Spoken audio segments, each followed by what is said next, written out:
Pozdravljeni, dragi gledalci! Danes bomo govorili o feničanski civilizaciji. Feničanska civilizacija je nastala okoli leta 1200 pred našim štetjem na vzhodni obali Sredozemskega morja, kjer je danes Libanon. Na območju je zraslo nekaj samostojnih mest, med katerimi so bila najvidnejša pristanišča mesta Biblos, Sidon in Tir. Prebivalcem v teh mestih so bili skupni jezik, kultura in način življenja. Feničani so bili predvsem spretni ladjedelci in trgovci.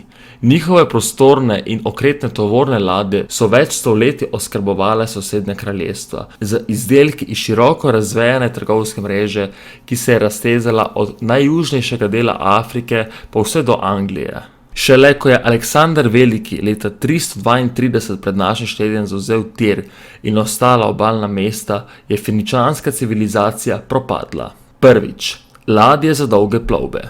Feničane in njihovo blago je čez morje nosila flota velikih okretnih ladij. Široki prostorni trupi so omogočili, da so nanje lahko naložili do 500 ton tovora. Poganjali so jih za vesli ali pa so izkoristili veter, ki so ga ujeli v veliko kvadratno jadro. Jadro so lahko po potrebi tudi obračali. Ob ugodnih vetrovnih razmerah je ladja dosegla hitrost 5 vozlov, skoraj 10 km/h, kar je omogočalo, da so v 4 dneh prepluli kar 650 km.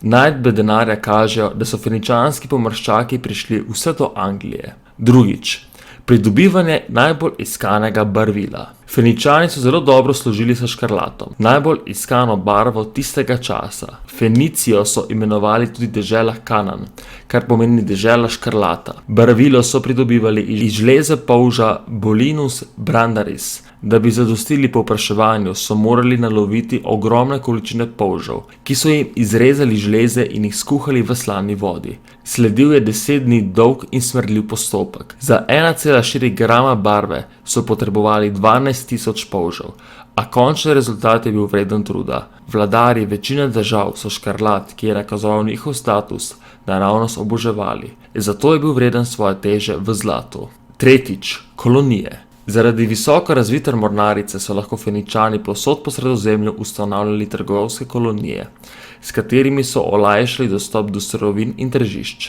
V kolonijah na jugu Španije so nabavljali srebro, na tržnicah na Siciliji pa so izmenjevali steklene izdelke, slonovino in različne tkanine. Čeprav so imeli kolonije visoko stopnjo neodvisnosti, so Feničanom zagotavljale položaj najpomembnejših trgovcev v regiji. Četrto dejstvo, preprosta pisava. Od obdobja okoli leta 3500 pred našim štetjem se ljudje sporazumevamo pisno, a zgodne pisave so bile sestavljene iz stotine znakov in se jih je bilo težko naučiti. Okoli leta 1000 pred našim štetjem so Feničani razvili nov sistem. Njihova pisava je bila sestavljena iz samo 22 znakov, ki so v različnih kombinacijah tvorili vse znane sloge in s tem tudi vse besede. Ta sistem znakov je olajšal sporazumevanje in se je sčasoma razširil po celotnem sredozemskemu območju. Iz tega se je razvila tudi abeceda, ki pa jo uporabljamo še danes.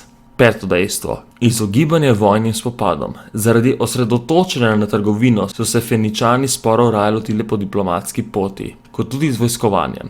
Izogibali so se osvajalnim vojnam in za obrambo raje najemali tuje vojake. Ko se je bližal sovražnik, so ga od nasilnih namenov poskušali odvrniti z darovi in pogajanjem. Tako so storili tudi leta 1109 pred našim štetjem. Z asirskim kraljem po zaslugi izključno mirovne politike je feničanska civilizacija preživela veliko bolj bojevita ljudstva, med drugim tudi Hitite.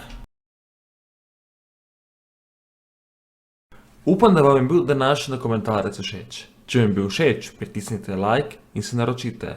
Hvala in lep dan.